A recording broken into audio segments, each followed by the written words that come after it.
Сәлем достар, бүгін мен сіздерге өте оңай салатты жасап көрсететін боламын. Барлығын граммажын видеоның астына қалдырып кететін боламын. Менде мына жерде орам жапырақтарымызды осылайша бөлгіштерге бөлеміз да қайнап жатқан суымызға салып 3-4 минутқа қайнатып сүзіп аламыз барлығын.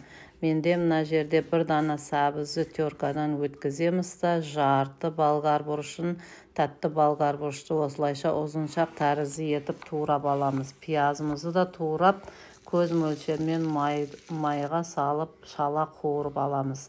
2 тісше чеснокты да теркадан өткізіп саламыз. Осылайша барлығын жақсылап араластырып, дәмдеуіштер менде салатный приправа, тұз, шекер, қара бұрыш және аз ғана уксус құямыз.